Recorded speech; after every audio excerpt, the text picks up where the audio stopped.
If you work in supply chain or operations, you've probably heard the terms S&OP and SIOP used interchangeably, but they are not the same thing, and understanding the difference can dramatically change how a company plans and runs its business.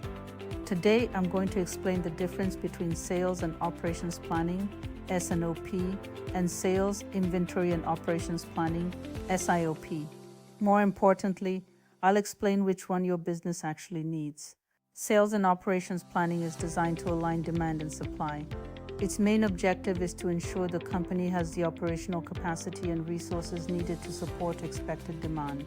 S&OP typically focuses on three core elements: demand forecasting, production and supply planning, and capacity alignment.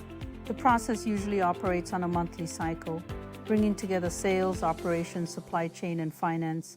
When it works well, S&OP ensures the company is operating from one aligned operational plan that balances customer demand with ability to deliver. Inventory still exists in the conversation, but in traditional S&OP, it is treated as an outcome rather than a strategic planning variable. And this is exactly where many companies begin evolving toward SIOP. But as businesses become more complex, SIOP starts to show limitations. One of the biggest gaps is that inventory strategy is often treated as an afterthought. Operations might build a plan that supports demand, but finance may have a completely different view of revenue targets or cost expectations. This disconnect is where we move to SIOP. It stands for Sales, Inventory, and Operations Planning. It expands S&OP by placing inventory strategy at the center of the planning process. Inventory becomes a strategic lever rather than just a byproduct of the planning process. This means leadership actively evaluates where inventory should be positioned and how to balance working capital with customer service. Inventory is often one of the largest assets on a company's balance sheet, yet many organizations treat it as a consequence. When not actively managed, companies often experience two problems.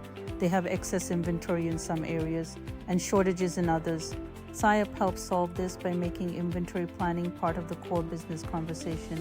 For smaller companies, S&OP is often sufficient.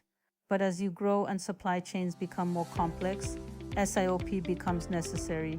It allows leadership to balance service, efficiency, and working capital decisions critical for scaling successfully. The most important factor is leadership engagement. These processes cannot be run purely by supply chain teams. They require executive participation because ultimately these meetings are about making business decisions, not just reviewing data. The difference between S&OP and SIOP is not just terminology. It reflects the maturity of how a company plans its business. I'm Michelle with Streamline Consulting Group, your SIOP and supply chain strategist. Let's fix the flow and grow your business. Subscribe, like, and share for more streamlined insights.